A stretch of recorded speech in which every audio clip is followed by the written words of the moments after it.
Real estate is as simple as you have this box and the goal is to bring as much income as possible. And when you bring in income, there's a direct relationship with value, and value increases and wealth is built. Because I'm not really choosing cash flow. I'm chasing wealth. And wealth to me is money that's being made when I'm sleeping and I don't have to go work for it. Early on, when you're getting started, it's going to be hard to get cash flow. That's just the truth. And I'm sorry. People are like, well, then I'm not going to buy it. And I'm like, well, then don't buy it. Someone else is going to buy it and someone else is going to be rich. On smaller properties, because of where the prices are and where the income is, meaning like there's just a big gap between, like you're going to have a really poor cap rate. It's possible that you look at a duplex and it's a killer deal and it's a horrible cap rate. And you're like, man, the cap rate's 3.5%, which to me would be really bad, but it's not the end all be all. Welcome to The Big Break Show, your go-to podcast for real estate investing, business acquisition, mindset, and lifestyle. Now, let's dive into Season 2 with your hosts, Rafa Loza and Dan Tollins.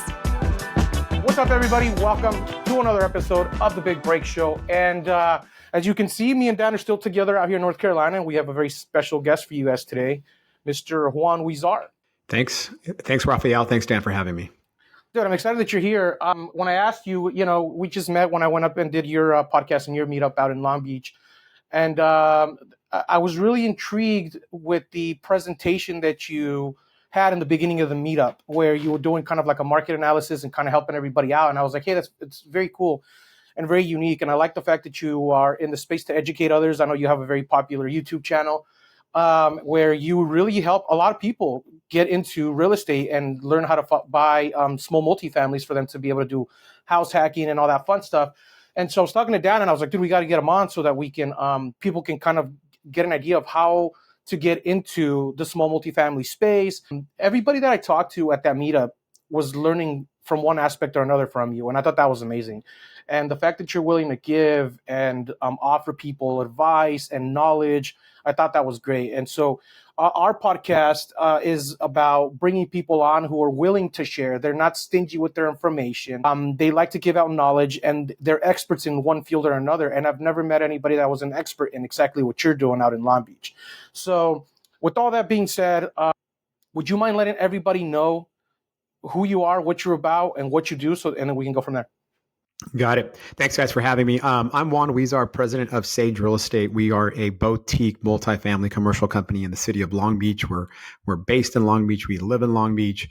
And so a lot of the real estate that we sell is in this area. And so we're 5 years ago, I decided to do something that no one had done. And I realized I did not want to sell houses. Like, that was not my passion. I am a CCIM certified commercial investment member. And so that's kind of like out of all commercial brokers, only 6% are CCIMs. It just it took me, listen, I have a degree in accounting, but it took me 4 years to become a CCIM, because that is like a legit designation that you don't pay for over the weekend. It took me 4 years to get to that point, and national test. And so what that gave me was, it gave me the tools so that when I go buy something, I know that I'm getting a good deal.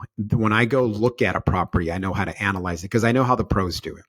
And so again, it wasn't like a weekend course. This was like a legitimate thing. And at that moment, when I learned about CCIM, my mentor, Mark Milan, who was walking the walk in terms of investing in real estate and building wealth. And, from my background, I didn't know anyone as wealthy as he. And I got fortunate enough to meet him in college. And he taught me luckily early on at age 22, that anyone could really become a millionaire if they invest in real estate. And I know probably a lot of your followers probably are thinking, yeah, no duh, that's a no brainer. But I don't know, when I was growing up, no one really told me that. And so I tell people now, I'm a real estate broker, and obviously now we have a channel on YouTube where we're dedicated to teaching people how to build wealth, and in a way, the same way that someone was dedicated to me, Mark Milan, and he taught me, and now I teach people what he taught me, what I've learned, the kind of the CCIM way, which is a real professional designation to have. And yeah, so we do a good job I tell people that I'm an investor first. So I think like an investor, in terms of like, sometimes I tease real estate brokers who do what I do because they know what it's like to sell a building and collect the income. Then they know how to bug you throughout the 10 years that you own it to then get the listings to then sell it. But they don't know how difficult it is sometimes in that 10-year of ownership because they're not owners. And so I always tell people, hey, like I'm a owner, I'm an investor first and broker second. So that's a little bit about me. Dive into a little bit of detail in your background before you became an investor. Like I want people to know personally who you are. When I was 3, we lived in a small town, La Victorina, Zacatecas. So this is like anyone who knows Zacatecas, which is kind of in the middle of Mexico. This is a very desolate town, probably a lot like Joshua Tree, Rafael. I'm thinking it's all like that without the nice trees. And so that's where we grew up. The majority of my family lived there. I think our little, like, if you would even call it a town, but it's more like a pueblo. There was like population was 50 people, and we're a family of 10. So you could, and there was the school that was there only went to 6th grade. So my parents only have a 6th grade education. And I was fortunate enough that at some point my parents decided that, like, hey, we have 8 kids, 4 boys, 4 girls. Like, we need to give them a better opportunity. And so I remember, obviously growing up, my parents had to farm, and there was beans that they were farming and corn, and they had cattle. And in the summer, it got so dang hot that our cows would die unless we would go up further in the mountains, live in a cave to try to find an area where there was a little more like water for the cattle. So like life was hard, like super hard. There was no TV, no electricity, no water. So anyhow, my parents decide to go to the U.S., where a lot of people in Mexico do that. And I know that a lot of people don't like that story, and I understand all that, but that's my story. And so sometimes people are like, don't share that story. People don't like, and I'm not going to stop sharing it because that's who and what makes me. And so when I was 4, we went to, a 3-day bus ride, and we went to Mexicali. And the people in Mexico, our friends would tell us like, hey, don't go to the U.S. All you're ever going to be is a field worker. You're just going to go there and work in the fields. And that takes me to my second part of my life, is that when I was a kid, my parents both worked in the Central Valley fields. Like, it's weird. In California, like, yeah, we have the beaches, but we also have like this part that's really much like the Midwest, lots of farming, cowboy hats, boots, trucks. That is where I grew up, in a small town. And in the summers we worked in the fields, and I myself got to work alongside my brothers and sisters picking garlic, making $10 a day, and really knowing hard work and sacrifice. And so luckily, my parents' vision of like, hey, we're bringing you here and we're leaving our entire family in Mexico because we want you to have an education. I was the 6th child, and so we were able to get an education and go to college. And all 8 kids got a degree, and a lot of my sisters are PhDs in one thing or the next. And so, really, the American dream, if you ask me. And I'm super blessed and proud to be an American. Dude, I'm thank you for sharing that. I don't know why anybody would tell you not to share that story. I think it's a fantastic story. I was born in Mexico. I came here when I was 6, right? My dad came out here. He worked. He taught me entrepreneurship. He taught me hard work. So, there's no shame in the fact that it's your backstory. I think it's a fantastic story.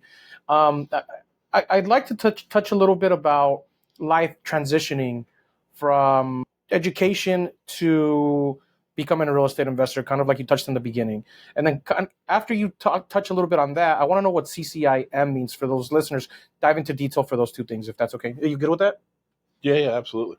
Cool. So let's talk about, I don't know what the first question was, but let me tell you what CCIM is. And so it stands for Certified Commercial Investment Member. And so through those courses, there's like 4 week-long courses. And back in the day, they were held in person, and they traveled around the nation. In fact, around the world. People in Japan, China, people want to become a CCIM because I think they feel like it gives them the tools, the right investment knowledge tools. When we're learning about in some situations, like you have developers who go there to learn highest and best use. You have people that work for Starbucks who go there and become a CCIM because they're like location people for Starbucks, and they're trying to learn, like, hey, site location. So we got developers, we got brokers, we got investors, and all types of people. And so luckily, my mentor at that time was a CCIM, and he knew a lot, and he was teaching at the college level, and I guess maybe watching him do it, and I wanted to start taking the classes, and so. I guess the best way to describe it is education that would give you the tools to give you the confidence to, in my opinion, build wealth. And through my YouTube channel, that's where I teach people. So through my YouTube channel, I kind of break that down and kind of in simple terms, because I've been doing this for a really long time. And so I'm able to kind of give back and say, hey, here's, listen, people talk about cap rate, but people don't really understand the cap rate. You guys might understand it, but not everyone does. And so simple things like that, people don't know. Gross rent multiplier, people don't know. Return on equity, people don't know. Internal rate of return, people don't know. And I just kind of dive into all that stuff. And so CCIMs would be like recognized experts in the field of investment real estate is the best way to describe it. It's funny that you talk about the terms, right? Because like we bring people on that will go into depth on these terms. And even to this, like I do some commercial stuff and I'm still confused by it, right? Dan's like, we talk about this often. So when you explain these things, is this, so actually you use your YouTube channel as a platform to be able to break these things down to a simpler level of explanation. Am I correct in understanding that? Yeah. Yeah. Okay. And how do you, I'm curious about the outcome that you get or the feedback that you get from people, the way you explain things, because even now it's still kind of like, I guess, give an example. How would you break something down if you don't mind? Like explain like a cap rate situation, something like that. Yeah. So probably like if someone ask me right now, ask me, hey, Juan, just I guess I'll get into my role play so I could kind of get into, I guess, what I would call character. Juan, can you explain cap rate to me? I really don't understand. Like, what is that? I just want to buy an apartment complex and make some money on it. Got it. Cap rate is probably going to be the most popular way to describe the rate of return on a property. And so when you hear cap rate, typically you as the buyer would want a higher cap rate. And the easiest way to describe this is if we were not getting a loan on a property. So let's just say it's $1 million fourplex. I know that might sound expensive to a lot of you, but just stay with me. So like in Long Beach, that's a very common price. So $1 million fourplex, if you bought that cash, no financing, the cap rate would essentially be your rate of return. So if you're buying at a 6% cap, you're getting a 6% return on the property. The one thing that cap rate does not take into consideration would be like the internal rate of return. That's just a different term. But the cap rate is this way. It's a 12-month snapshot of a rate of return if you bought something cash. But most of us don't buy cash. And so then the cap rate should then be looked at a little differently. The way we calculate it, and I call it Uncle Irv. Uncle Irv is and the reason why I call it Uncle Irv, and probably one of my most popular videos is how to calculate cap rate. It's income over rate. It's like a little T graph, and I describe it as Uncle Irv, but that's the way that I learned from CCIM. And so that's what I would kind of tell people. I would tell people, hey, if we're looking at a property and one has a higher cap rate, that might draw my attention to it. I would also take it a little further and say that people make the mistake sometimes, Raphael and Dan, of saying, hey, I got this condo and it's a 8% cap. And I was like, hey, no one sells condos on cap rates. And they're like, no, you could calculate it. And I'm like, I could calculate cap rate on anything, but I got to know like when it's applied. So like on smaller producing properties like duplex, triplex, it's possible that the market doesn't trade it on a cap rate. It's possible that it trades differently, like on a gross rent multiplier, on a price per square foot, or on a price per door. But like the cap rate, players doing it are not using that as a way to come up with value. And sometimes people make the mistake on applying it on smaller properties. I think it's more applicable to larger properties. I'm glad you brought that up because my next question was going to be like, okay, a lot of people are trading on cap rates, but it doesn't apply for the smaller single family units. It's so usually for these large commercial properties. Do you find that people still tend to kind of go towards that in the small multifamilies that you're working with? That they're trying to use the cap rate on it? Yeah. I think what happens sometimes is that they'll listen to a podcast or read a book and then they'll say, hey, Juan, what cap rate is that? And I could always calculate it, but like just so you know, like when on smaller properties, because of where the prices are and where the income is, meaning like there's just a big gap between, like you're going to have a really poor cap rate. So I don't know, like it's possible that you look at a duplex, Raphael, and it's a killer deal and it's a horrible cap rate, and you're like, man, the cap rate's I don't know, like 3.5%, which to me would be really bad. But it's not the end all be all. So like sometimes, I tell people, so there's a couple things. Cap rate is important, but it's not the end all be all. We've created a thing called the 621 method. And here's what would happen, Raphael, because early on I said, hey, I'm going to focus in on investment real estate. I'm going to sell apartment buildings. A lot of residential agents would call me, like friends that I have, and say, hey man, can you explain this to me? And then I kept doing it. And so that was kind of like part of the beginning of like, I realized I like teaching. But the 621 method is this. It's the 6 ways that I'm going to evaluate a property. And so I'll kind of run those quickly. It's cap rate, the gross rent multiplier, the price per square foot, the price per door, and kind of the cash on cash return. Does that cover my 6? My other one the other one's the return on equity. And then the two is very important, because a lot of people would say, hey Juan, I don't want to buy that property because it doesn't cash flow. And so then the question is, and I learned this early on, like in Southern California, it could be different wherever your listeners are. In California, if someone says, Juan, I want to invest, I said, cool. Are we cash flow buyers or are we appreciation buyers? And I know what everyone's going to say. I want cash flow. I want cash flow. That cash is king. Okay, I get that. Early on, when you're getting started, it's going to be hard to get cash flow. That's just the truth. And I'm sorry. People are like, well, then I'm not going to buy it. I'm like, well, then don't buy. Someone else is going to buy and someone else is going to be rich. And so part of the 621 is the 2 is cash flow appreciation. And then the 1 is our exit plan. It's when we're looking at a property. Oftentimes I tell people, I encourage them, hey, if you don't have the money, partner up with somebody. Find a way to make it happen. That's how I did it. I still do that. I still partner with people. I'm going to go look at a flip after this thing with one of the agents in my office. You got to buy it cash, but it looks good on paper already. And I'm going to hopefully go 50-50 with him and kind of give it our best shot. But so the 621 is 6 ways to measure a property. You don't need any more than that. The 2 would be your real motivation on why you're buying. And then the 1 is your exit plan. And so anytime that I look at an asset, that's the way that I would kind of break it down. So bringing that back to cap rate's important. It's one benchmark out of the 6 that I use. It's not the end all be all. So it's possible, Raphael and Dan, that sometimes you buy a property that's like that, there's tons of value in it because you're buying it, but then the cap rate looks horrible. And some people might make the mistake of saying, well, because the cap rate is low, then I'm not going to buy it. And that's not the way we look at it. I guess we look at it from all ways of in terms of valuing the asset, like, can we make this be profitable? And it's not always from a cap rate perspective. Yeah, I was going to say, one of the things when you're underwriting deals, like we've been buying boutique hotels, and we've got some other things kind of working, and you ask for data from sellers, and they'll church it up however they want to pitch it the best. But I think what we try to tell people is do your own research, all your own underwriting. Even though they'll provide you a bunch of data, like, let's really dive in. Like, there's some things that need to be, deleted, and other things need to be added in, or, your cost of capital and stuff like that.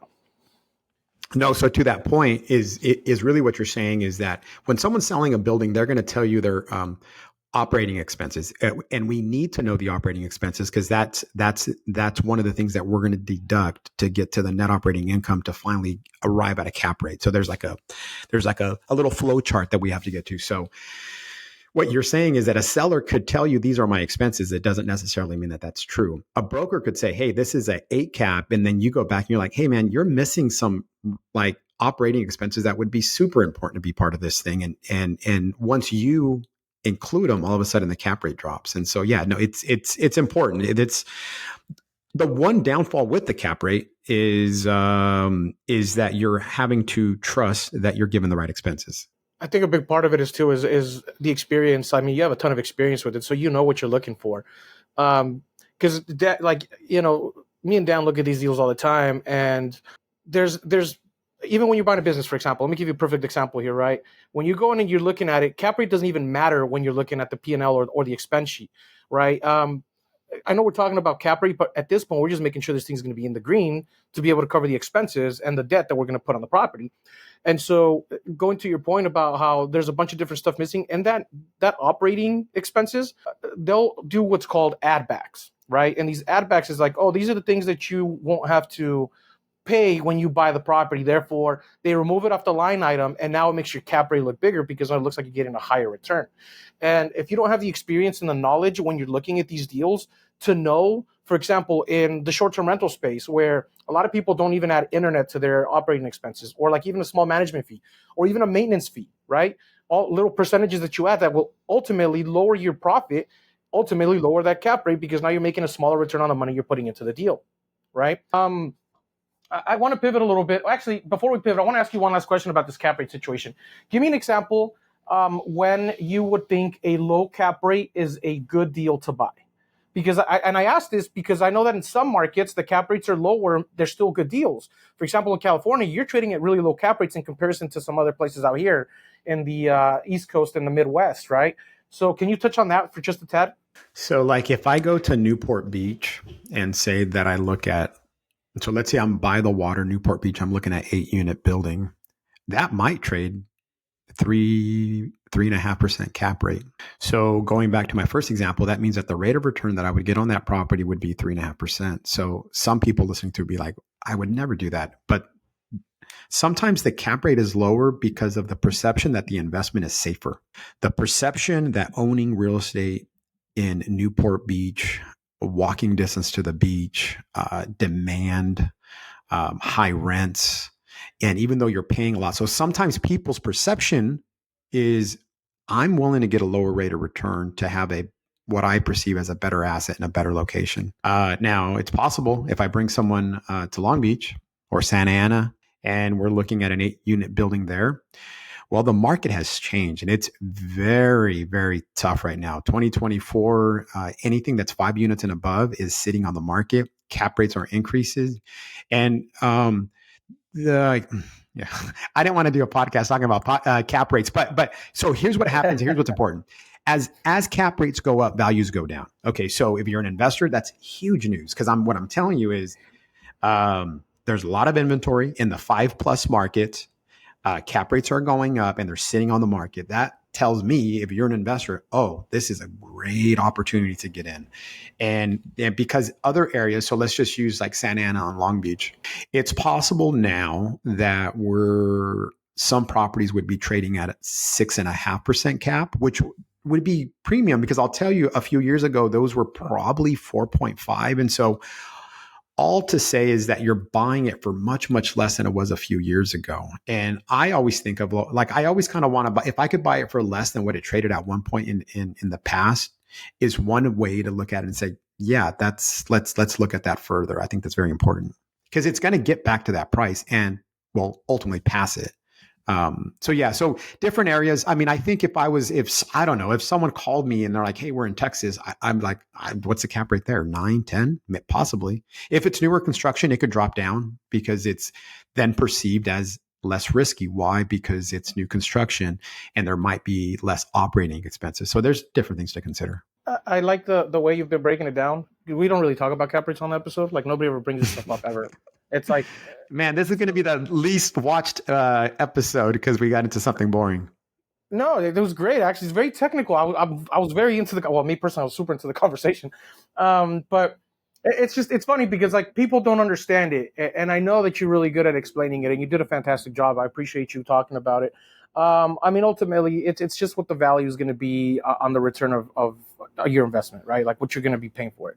Anyway, let's transition a little bit because I want to talk about the niche that you're focused around, which is the small 4plexes multifamilies because of Long Beach. Can you talk about that for a bit? Why you do that? How you got into it? Like what motivates you to actually drive? Because that's very unique. It's very unique. Yeah. So I'm playing a game that no one else wanted to play. I was with Mark Milan for over 20 years. And so he became my mentor. We bought a lot of buildings together. He's the one that he helped me. Dude, by the time I was 27, I owned millions of dollars in real estate. This is under 4 years out of college.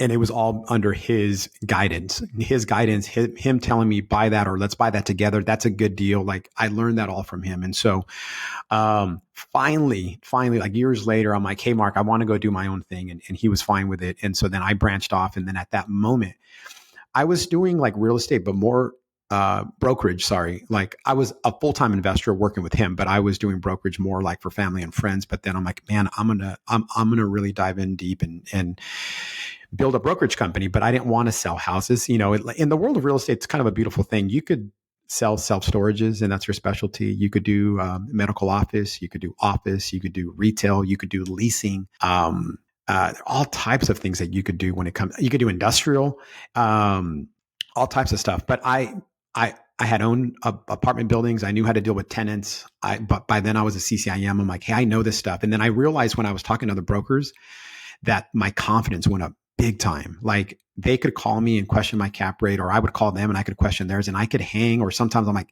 they don't know what they're talking about in a lot of cases. And that is all to say is that I got the confidence. And sometimes like, and even like the listeners, you might be sitting there and like, man, I don't know this stuff. That's fine too. I didn't know this stuff either. And I had a degree in accounting. Like, and I don't know this stuff. Like I had to go learn it. And just to say, like anything could be learned. So if you hear something on a podcast, it's not like, oh man, that's high level. No, it's not. It's just you haven't invested the time to go learn it. But once you do, the confidence come. So I forgot what the question was though. No, I wanted to. Yeah.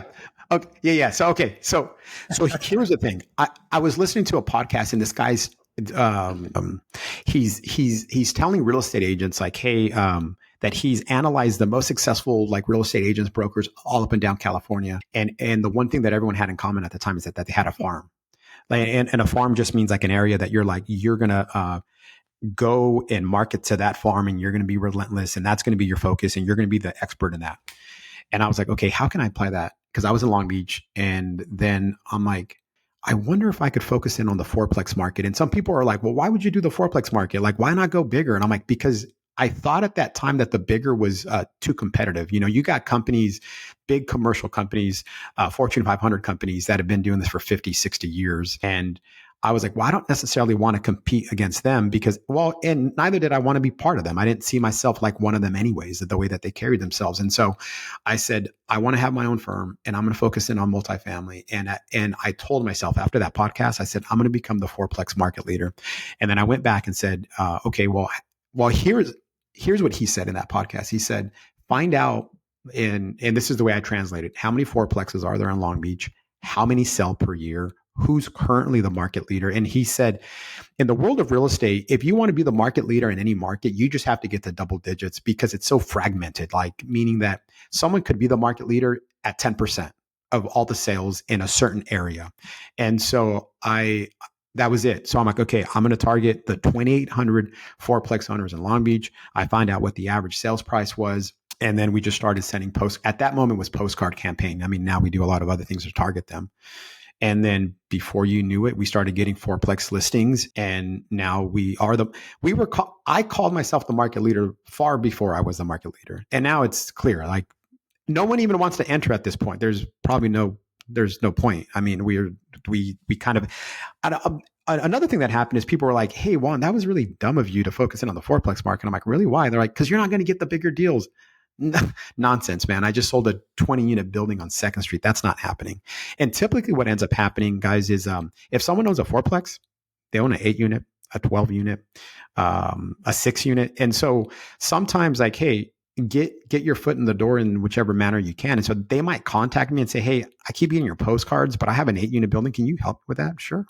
Let me come take a look. So all those things that I was told weren't true. I think if someone's listening to this, I would say probably the biggest takeaway that I want you to do is, or to take away is that I focused in on a niche and I researched the hell out of it and I marketed like no one had ever done before. And a niche that like people were like, why would you do that? Well, now looking back, it was a brilliant move. Yeah. We just had a whole conversation prior to this about niching down. I mean, look at his niche, right? Does strictly boutique hotels, right? Yeah. I do strictly short-term rentals. I guess they kind of go hand in hand. But when you niche down and you focus on one specific topic the entire time, the upside's significant because now you become that expert, you become that, like you're saying, that market leader in that one thing. And the fact that you're doing it, it's natural progression. It will always lead to something else, right? For example, the 20 unit you got from someone who probably had a fourplex or somebody who was around that realm that was looking, not to mention you get to help both sides. You're helping the big investor, but you're also helping the little guy coming in to try to get into, like we said earlier, house hacking or doing something similar to that. Cool, dude. I don't want to keep going in terms of like cap rates and the financing and all this other stuff. A lot of the thing that we bring onto the show is mindset and entrepreneurship. I want to know what kind of made you want to get into helping people and investing, and like how do you deal with other people's mindsets of like, because a lot of stuff that you tell me, like it sounds like a lot of people are always like, hey, you know, you shouldn't do this. Hey, you shouldn't do that. How do you personally overcome a lot of these roadblocks yourself? I have the beauty now of being in this 20 years, owning real estate for 20 years and selling real estate for 20 years. So there's a lot of things that now I've seen and I understand. Some of the feedback that I get that I'll talk about is some of the apprehension that I get from people in Southern California who want to buy. So let me just kind of tell you kind of the obstacles that people have. So here's what they'll say. Hey, Juan, prices are high. I'm not going to buy. Hey, Juan, interest rates are high. This is a bad time to get in. Hey, Juan, property doesn't pencil, doesn't make cash flow enough. I'm not going to buy. And there's these things where people are like holding themselves back. And it's interesting that sometimes, and when someone doesn't hold themselves back, it's the most beautiful thing because 5 years later, they're like, dude, I think my property is up by $400,000. I'm like, yep. I know it is. I know it is. And I see it over and over and over and over again. And the one beautiful thing about getting your foot in the door with 2, 3, 4 units, and that's just, I call that the gateway. You know, I call that the gateway property. Like once you do a small property and you're like, this is not that hard.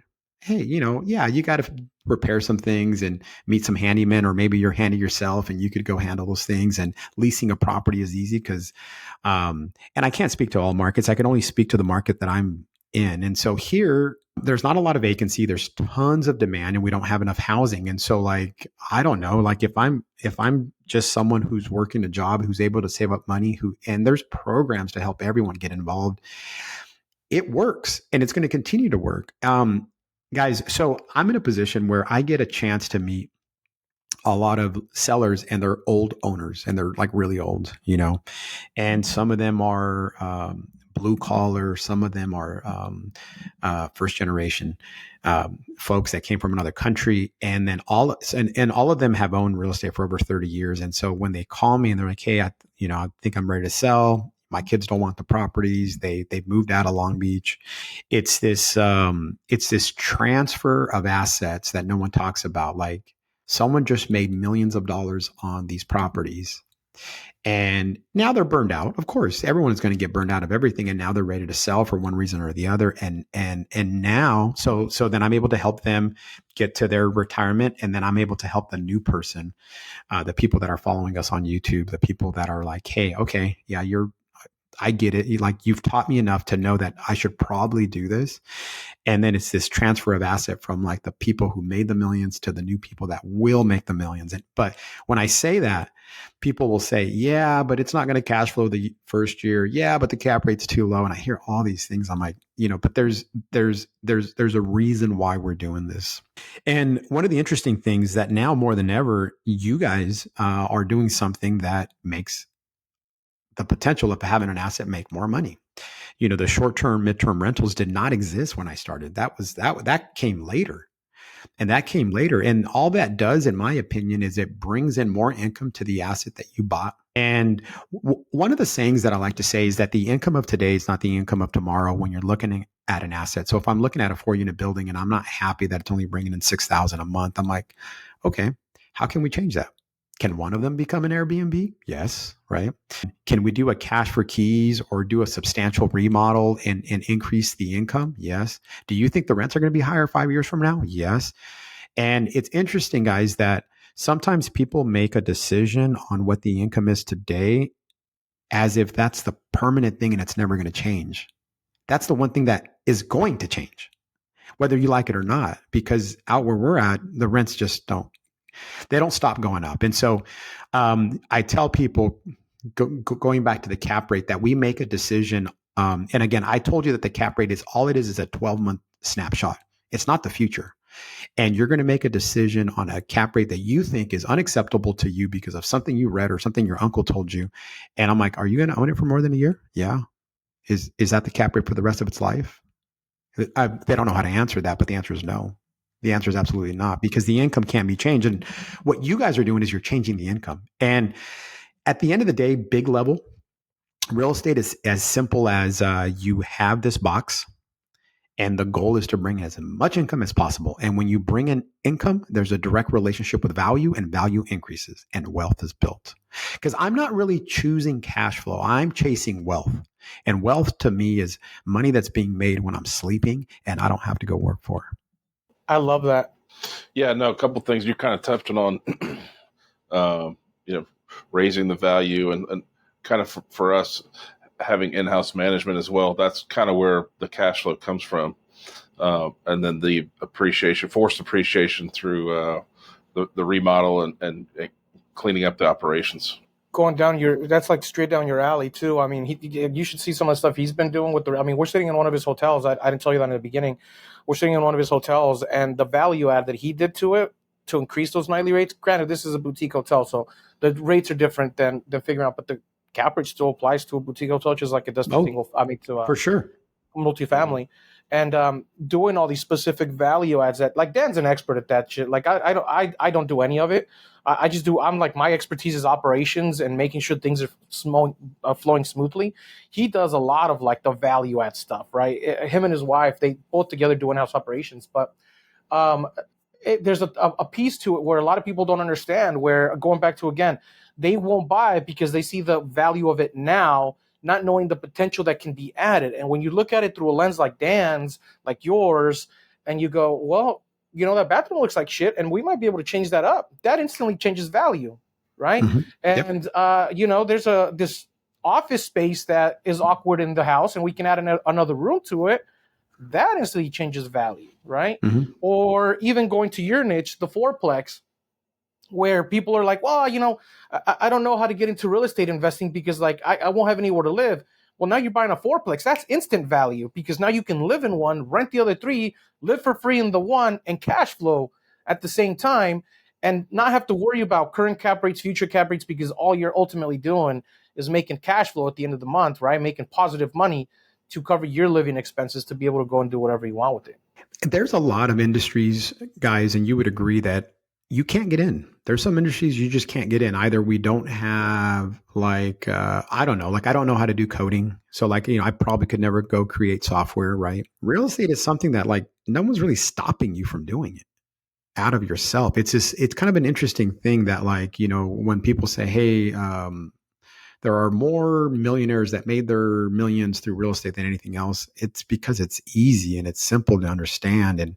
And Rafael, I know you said you're not a value add, but I heard you present and you bought a couple of houses and you were going to bring in pools and jacuzzis and cold plunges and all these cool things. Rafael, I got to remind you, that's adding value. And the reason you were doing that is because you knew that you would increase the income, and that is what they call value add.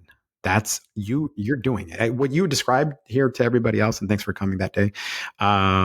That's what that is. That's when we buy something, and anyone could add value. Now, yeah, you want to research it, but like in Long Beach, I would say there's a couple ways. I always look at a property and say, can we add bedrooms? Can we reconfigure the inside now to add? Maybe it was a large 1 bedroom with a formal dining room. Well, the way the market works, they don't pay you extra for a formal dining room, but a formal dining room is big with a window, which is required. And if it's 80 square feet, then you could convert it into a bedroom. So I'm not adding square footage. That's expensive. I'm just reconfiguring, to your point. And so that's one way. Adding bedrooms is one. Adding washer dryers inside of a unit is two. That's a very easy one. Listen, everything costs money. So for someone to say, well, yeah, you're making it sound easy. Well, it takes money to make money. And all I'm saying is that it multiplies. And so you'll get better tenants. You'll get a higher paying tenant. They'll stay longer. and it'll rent quicker if you're offering laundry. Another thing that's important to us is parking. So sometimes we look at a property and it's just the owners weren't managing it right. And so then we look at it and we're like, did you know that we could add another driveway like on the side of the house and add tandem parking? And that makes a difference. People pay for parking.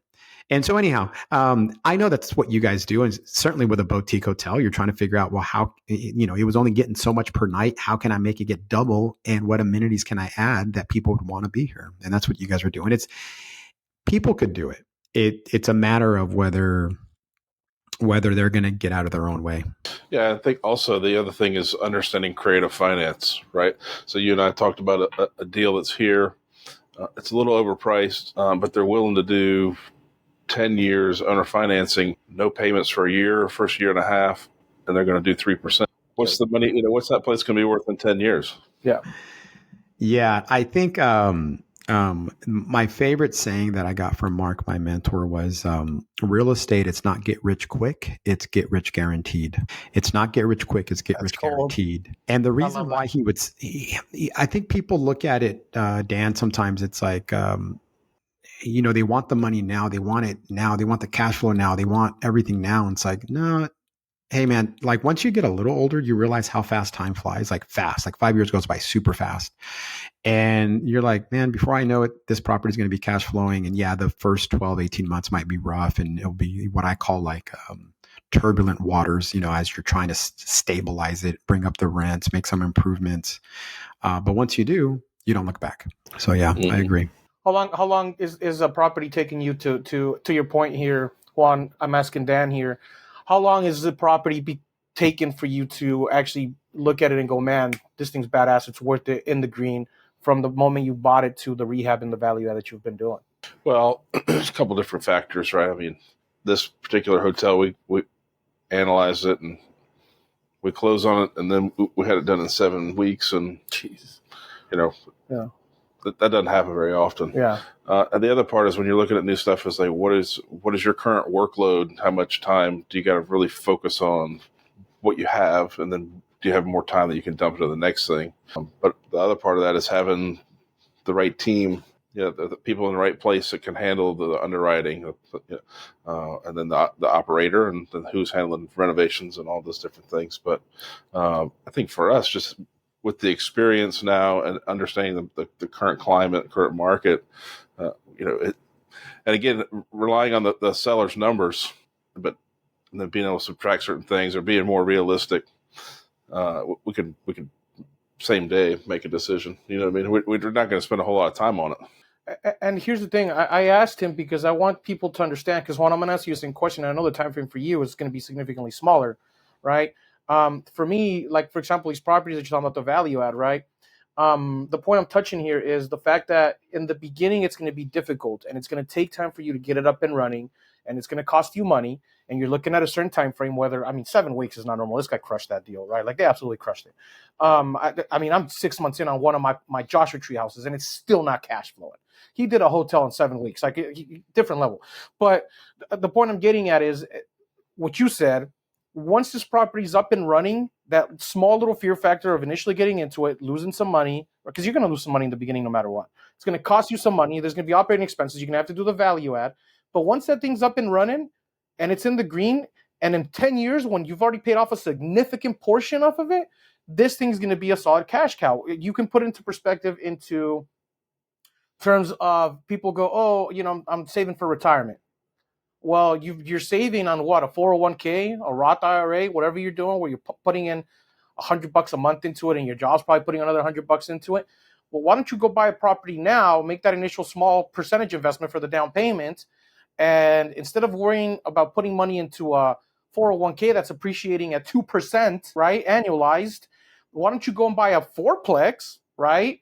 And in 30 years from now, when you're ready to retire, you sell that thing. And now you're looking at $3 million instantly, right, for your retirement. Granted, at that point, you probably have to pay some sort of capital gains. But as an investor, or if you're talking to someone like you, Juan, you can probably educate them and be like, this is how we can mitigate that tax risk in 30 years from now. Because it's the same thing with the retirement account. If you cash that out, you still have to pay taxes on a retirement account, depending on the type of account you do. But to me, the perspective for real estate is an absolute no-brainer. Like you said, there's a lot of things I think about sometimes. I go, look, I'm an artist. I know how to do art. I can paint, I can draw. It's something that's not out of my scope of talents. Real estate is the same thing. But I sure as hell am not going to go be a surgeon, right? I'm not going to go code like you said. But real estate is easy. You pick up a couple books, you talk to a couple people, you learn a couple numbers, and you're in the game instantly. And it's 1 or 2 deals is all it takes for you to make life-changing money and decisions. And what's nice is that real estate, there's different ways to do it. I did it differently than the way that you both did it. And there's 10 other people who said, well, I did it doing it something like a different way. And it's okay. And like, there's no wrong way to do it. So long as you're in the game, it's important to be in the game. I think being in the game to me is like pushing buttons, like when you're pushing buttons on a phone. And then once you get familiar with pushing the right buttons, then you're like, oh, this is not so hard. Let's go do it again. Yeah. Yeah. And there's so many aspects to it, like he said, right? Understanding the creative finance part of it too. That's just a portion of understanding financing. Like, I didn't understand financing for a long time, which is what kind of kept me away from it. I didn't understand raising capital, which is what kind of kept me away from it. And then I realized what I've been doing both of these things since day one, right? My first unit that I got, I borrowed money, right? And then the second unit that I got a loan, which was already financing at a certain number. And all I had to do was make sure that my monthly payment would be covered by the cost. Same concept on a much larger number, right? When you go and buy a fourplex, when you go and buy an eightplex, when you buy a single family, it doesn't matter. Understanding the financing piece is what's going to get you in the door. And then from there, all the other little things just kind of start falling. It's just, again, natural progression. You're going to start learning different aspects of it.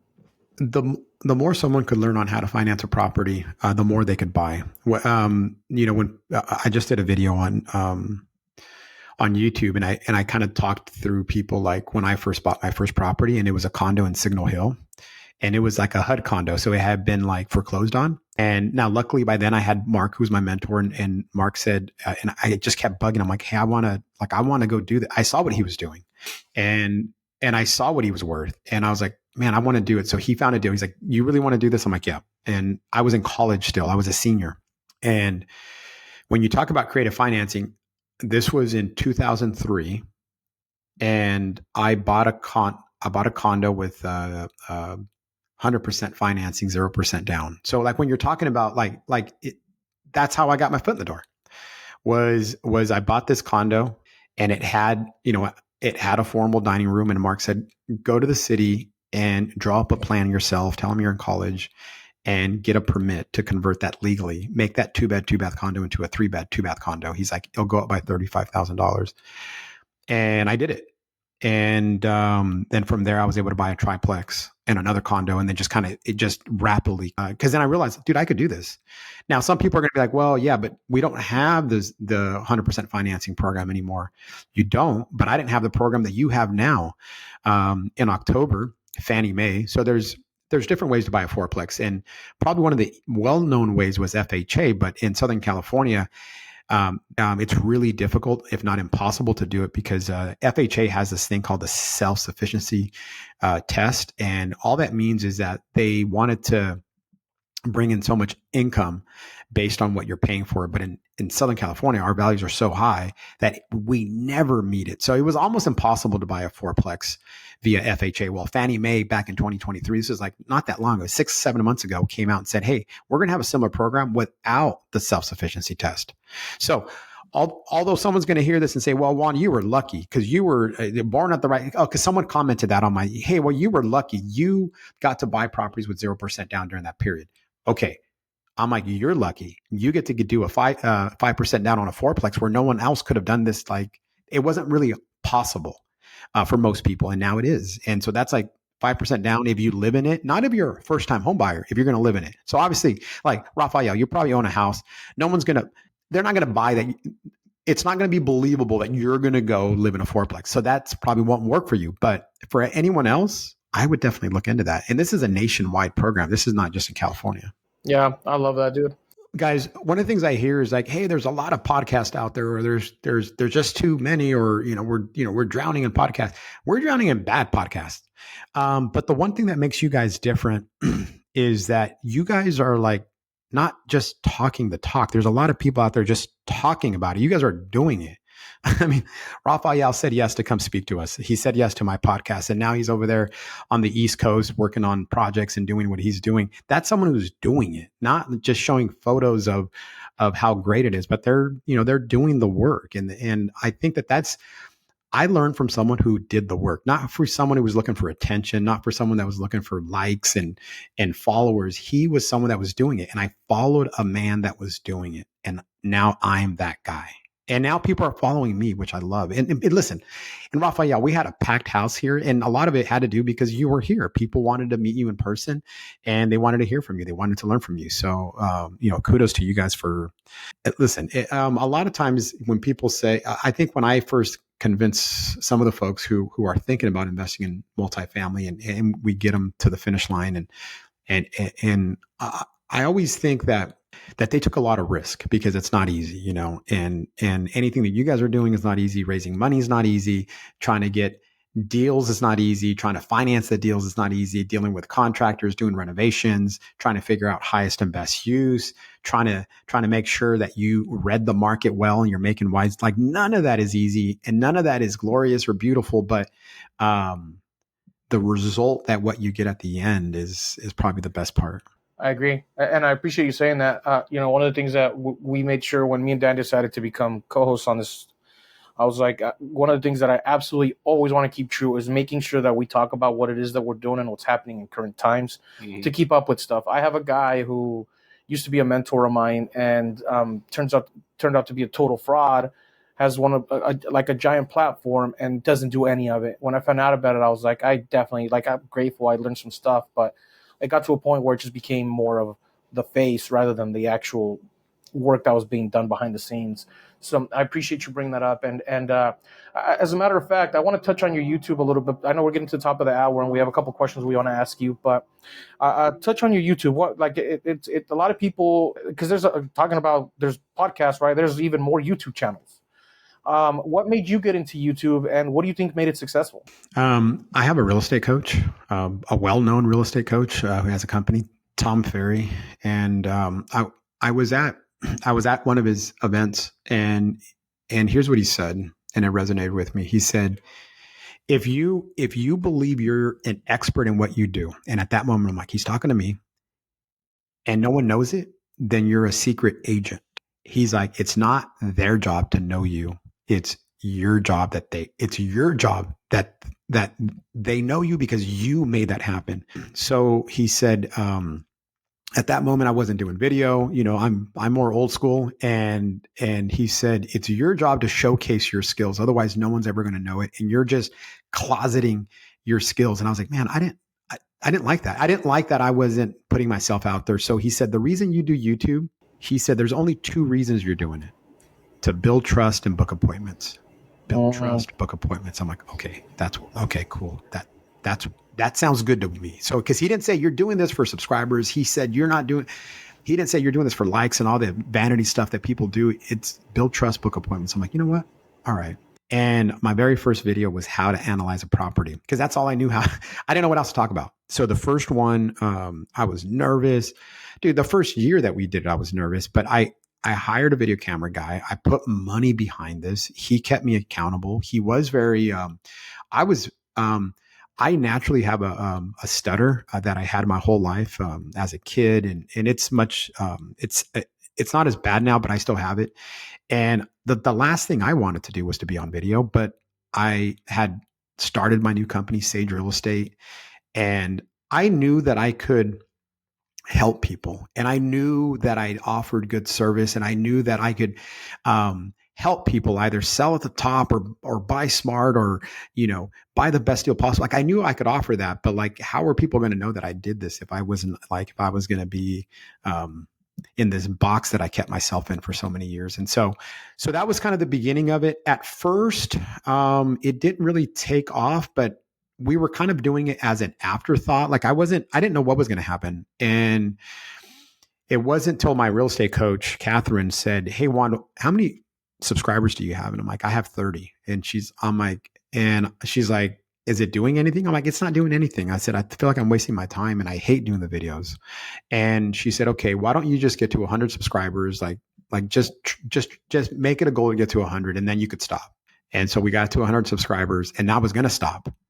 And then like comments started coming in Man, thank you so much for explaining that. Man, and then people were commenting from like everywhere. Not like, I guess for some odd reason, I only thought that people in Southern California would be watching me. Ohio, Florida, New York, and they were commenting, dude, thank you so much. That made so much sense. That got me over the hurdle, dude, inspirational. So all these comments started coming in. I was like, hey man, this is all right. Like maybe something's going to happen. And business wasn't happening just yet. Business came after I got to 1,000 subscribers. And so now, YouTube has become my second largest lead pillar. And so many people, I mean, now I'm just blown away. So now I went from like, oh, I have to do video to now I get to do it. There's this massive following. We're, I don't know, close to 13,000 followers, which to some may not sound like a lot, but in the world of real estate, you go look at real estate people's followers and it nowhere near that because listen, like it's not entertaining. I'm not here to entertain, nor am I funny. But like if someone says, hey man, I want to know about the market. I want to know what's going on with interest rates. I want to know how buyers and sellers are thinking right now. Are values going to drop? Is this a good time to buy? Like that's the kind of stuff that I'm covering. And I'm interviewing investors who have made it, ones who have actually made it, and just kind of like highlighting like what they went through. And so YouTube, and then so now the comments come in and they're like, man, you simplified cap rate to a point where now I get it. Thank you so much. And like, does that help me with my business? Probably not. But like what's been happening is YouTube recommends my videos so much that, we're getting like 30,000 views a month on our channel. And so all it is reach, right? It's just, it's reach, it's scale. People talk about scale. It's overly used. People don't even know how to use it. But having video presence allows people to scale. And one thing in my type of industry is a lot of people that do what I do kind of look down on video, like, oh, that's what residential agents do. And they call residential agents resis. Oh, they do resi, like meaning like you sell houses. And so they kind of put that down like it's anything less, but it's not. And because of the lack of competition, it really allowed me to kind of shine. I share my story. I have my daughter on it sometimes. I try not to make it cheesy. I try to make it educational. And I think people take a lot away from it. And when I first started this 4 years ago, that I didn't know what to think or what to happen. But now it's an important part. And we made sure that it's on the calendar. We have not a full-time videographer, but a videographer who is scheduled throughout the year to show up at the office, and I better be ready to record something because he's going to be here with lights and camera. I like that you taught your two reasonings for doing it was to build trust, and you didn't say book appointments. What was the other reason? No, yeah, I did say build trust and book appointments. Okay, so build trust and book appointments. So as real estate investors, your own capital can only take you so far, and I think, like you said, is like we talk about building your brand, and part of that is telling your story and building trust. And whether you're taking on capital from somebody or one of your partners is doing the pitch and they say, hey, these are the people that are involved, and they can watch your YouTube or they can watch your Facebook or Instagram or whatever it is. And they feel like they know you, right? They get to know you. And if you do it enough, you loosen up and you be who you really are. And that's where certain investors build a certain comfort level without really actually have met you or getting to know you. They feel like you've shared enough that they're comfortable enough to be involved in your deals. So when my phone rings and I pick it up, the number one thing I hear is, hey, is this Juan? I'm like, yes. And it goes like this. I know this is going to sound weird, but I've been watching you on YouTube. And I'm like, maybe the first time I thought that was weird, but man, after that, I'm like, hey, that's so normal. Like, and so kind of going back to your point, Dan, by the time they call me, the trust has been built. They are not saying, hey, Juan, tell me what you do again. Hey, Juan, right. So do you own the company, or like, are you one of the brokers in what area? Like there's no rapport building anymore. It's been built. And it's to the point where they're determined to either, sometimes they just want to meet me, which is fine. Sometimes people just pop in our office and they're like, it's crazy. They're like actual fans. I told my wife, and she said, get over yourself. I'm like, babe, I'm serious. I think I have some fans. And so when you put yourself out there, and listen, and you have to be genuine. Like, listen, if you're out there like, oh, hey, I heard Juan, and I think I could trick people. You're not tricking anybody.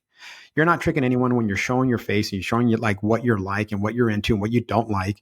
You're like, and people know whether you know what you're talking about. I know sometimes people were like, hey, Juan, but if you give out all your secrets and all your tips, someone else is going to copy it. I'm like, that's fine. They can't be me. Like, no one could be Dan and no one could be Raphael. They can't be.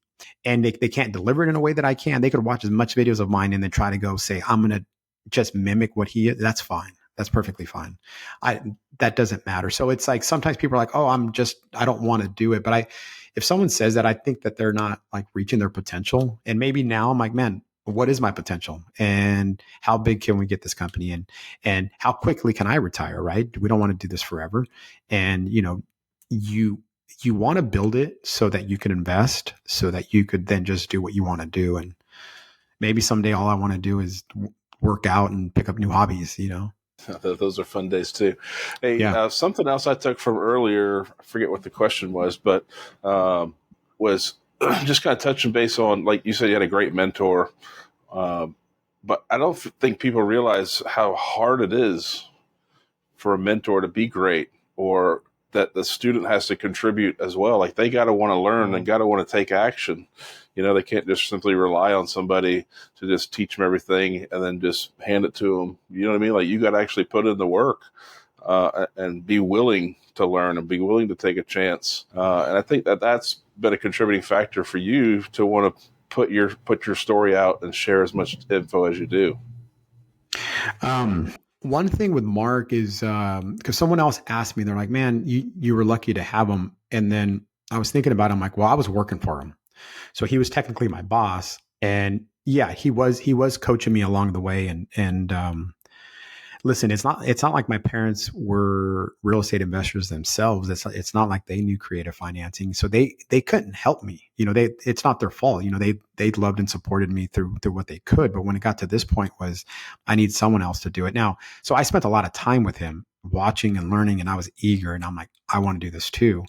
And so, but now I realize I have other mentors. There's like people that I consider mentors, and maybe I've spoken to them, but maybe I'm just a mentor of their podcast. Maybe I'm a mentor of their email newsletter because I'm like motivated and I like the way they write things. I like the way they explain things. I like the way they talk. And sometimes I like, hey man, they're family people just like me. And yeah, listen, everyone wants to make money, but you want to do it the right way. And so sometimes it's not necessarily like you have to like have someone and you're like, hey, will you be my mentor? Because I don't even know that I ever asked Mark that. Now I tell him that he was that, and he was that to a lot of people. I was one of the few, but I spent probably the most time with him. And so now there's so much great information out there, and just kind of align yourself with who you respect and look up to and say, man, I'm going to do things that they kind of do and follow the path that maybe they followed. Because, listen, I think it's important, and none of us got to where we're at by ourselves, right? Someone had to show us. True story. The idea of social media and mentors, right? Going back to this topic really quick, is instant credibility. It's why I do all the social media, right? I get people all the time. Like, it was crazy. The first time I was walking in a mall, I think it was, and I'm with my girlfriend. Someone goes, "Hey, are you Rafaeloza?" I go, "Yeah." He goes, "Dude, I follow your Instagram. It's awesome." I go, "Yeah, thanks, dude." And it was random. It was like in the middle of nowhere. I was like, I'm not that popular. Like, what?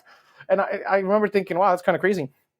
And that's not even the reason why I did it, right? It was when I started getting popularity and traction, people started wanting to work and do deals with me. And it was, again, instant credibility. There was no reason to build rapport and talk about what I do. And people go, "Dude, you got to talk to Rafa. He's look at his Instagram." And then instantly I get calls and I get deals thrown my way. So that's the thing that ties into the mentorship, right? I was going to shut down and not do podcasts anymore before me and Dan decided to do it together. And then I go to an event. It was a conference, and I get like 6 people who go up to me and they're like, "Dude, we've learned so much from the podcast. We're so glad that you're doing it. Please don't stop doing it." Because I had told people I wasn't going to do it.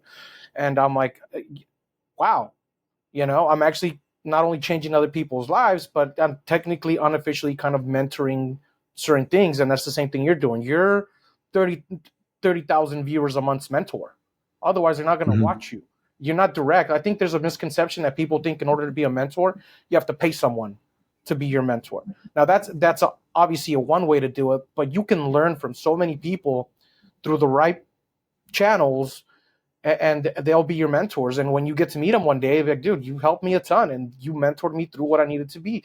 Now, obviously, they're not giving you any mentorship like one-on-one where they can guide you in certain directions, but you are technically being mentored in the way of like where you learn how to do certain aspects of certain things through the content that gets put out, right? So anyway, I know we're kind of to the top of the hour here, Juan, and we have a couple questions that we ask everybody. You remember them this time? I got the first one. All right, go. Ask it up. Hey, Juan, what would you say was your big break? My parents bringing me to the U.S. Very cool. I love that, man. Yeah, keep telling that story. I mean, when you said people are trying to shy you away from telling that, I mean, that is your identity. I mean, you went through that, and that's part of, you know, what's made you and made you into the man that you are, as well as your family. You know what I mean? Agreed. Yeah. 100%. So number 2, dude, give an actionable step to the listeners that they can take right now. The moment, if they stop listening no further, they can go and implement. Okay. On my website, I'm sure you'll put in the description, but sageregroup.com. Again, Sage, RE for real estate. Don't spell it out, but just the letters regroup.com. In there, in like the kind of the resources section, I have a calculator that I created. And so when I talk about the 621 formula that we use, we built that into a calculator. And so someone who knows nothing about real estate could go look at, I don't care where you're at, Alabama, wherever, Louisiana, and go look at an 8-unit building, grab the income from it. It's online, and go to my calculator and plug it all in there. And what that's going to give you is it's going to give you all the important benchmarks without you calculating it. It's going to give you cap rate, gross rent multiplier, price per square, price per door, return on equity, cash on cash. It's going to give you everything. And that is actionable because when I go back to how important it is to push the buttons, go to my website. It's a free calculator. Yeah, I'm not selling you anything. There's nothing to buy. And once you start getting familiar with things that are that are foreign to you, that's when you get better. My favorite saying, and it's just so much true in my life, is working on a weakness reduces the fear of it. So again, working on a weakness reduces the fear of it.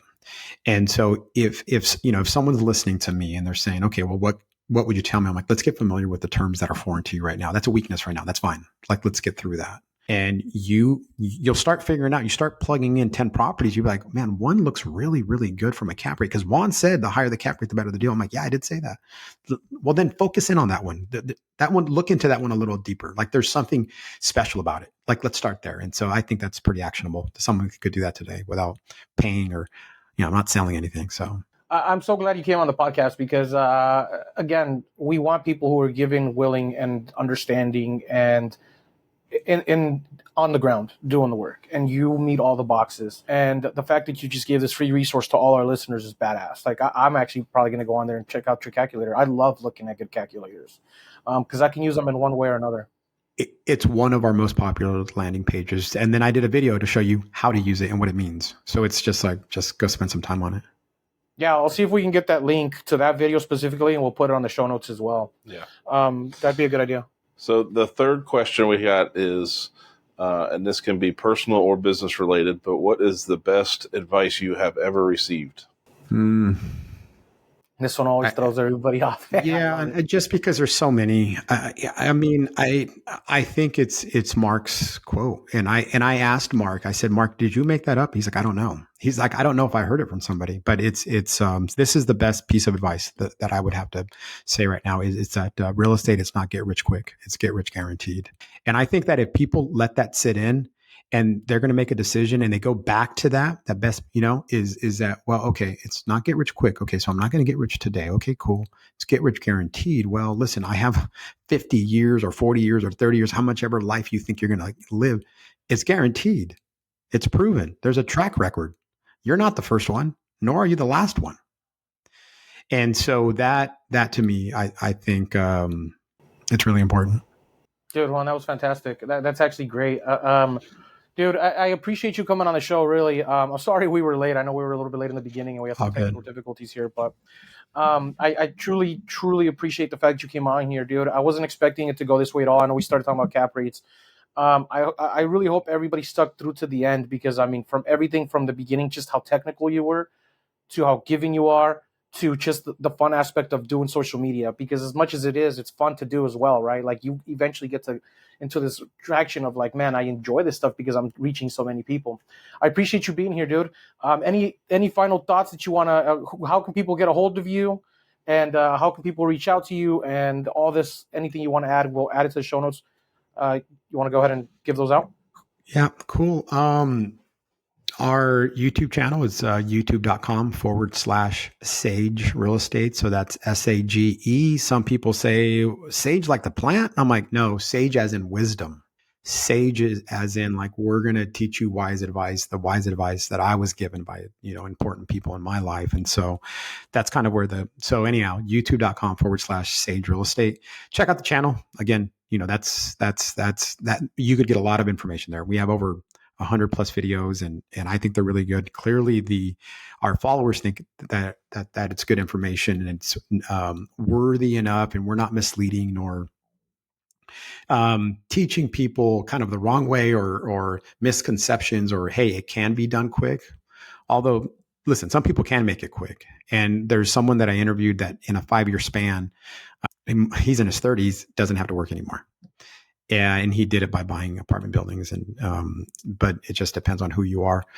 So I think checking out the YouTube channel, if they want to check me out on Instagram, would be at multifamily Long Beach. At multifamily Long Beach, they could and they could certainly send a message if they want, and if they have a question or anything, that'd be cool. Let me plug mine just because we just launched it. I do have a podcast. We're calling it the Own More Doors podcast. Own More Doors. And so we have, listen, definitely sign up, because Raphael is going to be released in the next 2 weeks. And so you'll want to tune into what he's got to teach, and did a really good job. And we spoke for about 45 minutes. And so you'll like that one for sure. So the newest podcast would be Own More Doors. I appreciate that. I was late to that podcast too, dude. It seems like our relationship has been me being late. I apologize. You're good, man. You were a big draw, and people came here to meet you, and you gave, and you stayed longer than you needed to, and then also you agreed to do it. So I mean, we just met, and we met through a mutual friend, but I appreciate you guys as well. So thank you. Thank you, man. Thanks for coming on. I appreciate you. All right, guys. Take care. See you, buddy. See you, brother.